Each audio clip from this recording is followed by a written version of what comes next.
My name is Bob. I'm Alita. I'm Brent. I'm Kathy. I'm Bonnie. I'm Jim.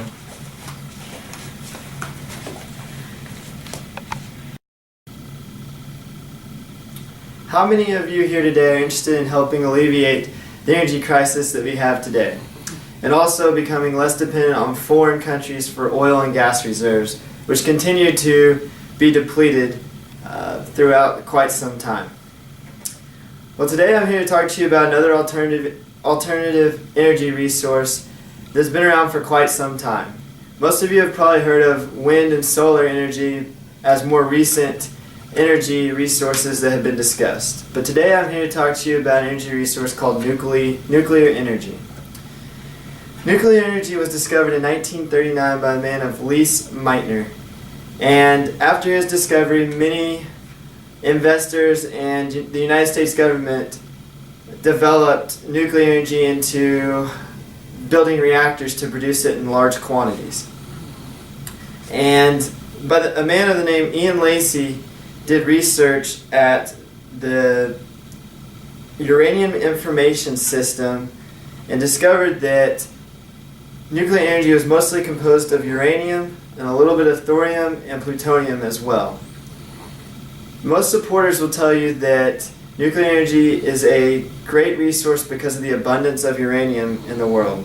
According to Jessica Jewell in her article, Ready for Nuclear Energy, she claims that uranium is an abundant resource that is allocated throughout the world equally distributed,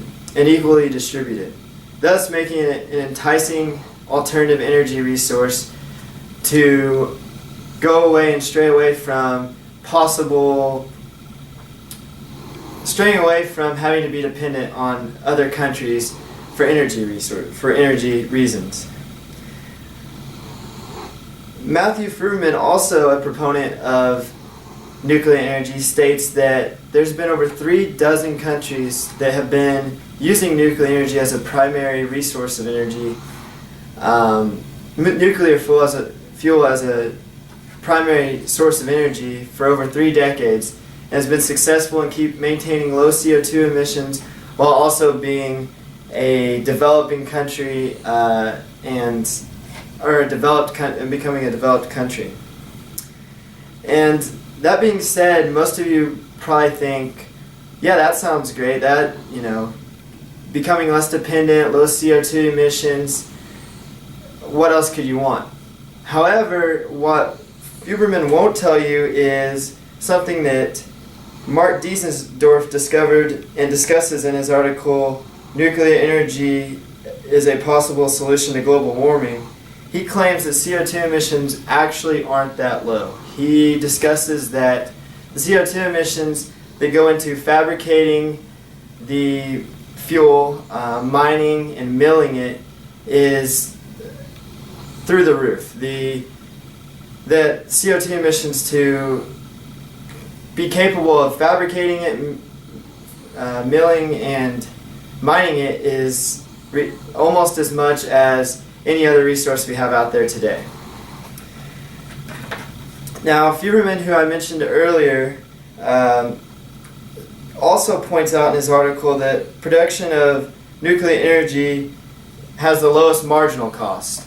And having the lowest marginal cost makes it competitive with oil and gas, which is our primary resource of energy today.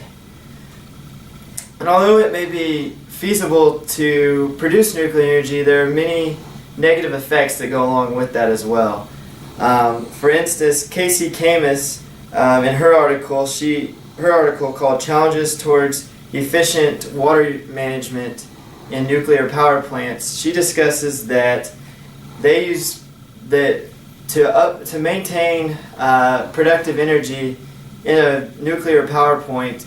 It approximately uses 35 to 65 million liters of water a day that is possibly contaminated and not available for reuse. That being said, although it may be cost effective, and it's not efficient and environmentally friendly either. Also, another thing I like to point out is the health ramifications that nuclear energy has. Most of you guys are familiar with the recent tsunami that struck the shoreline of Japan in spring of 2011. And nuclear power plants needing that kind of water were built along the shoreline. It's a really feasible place for them to put those power plants, and according to Catherine Butler, Japan is the fourth largest producer of nuclear energy.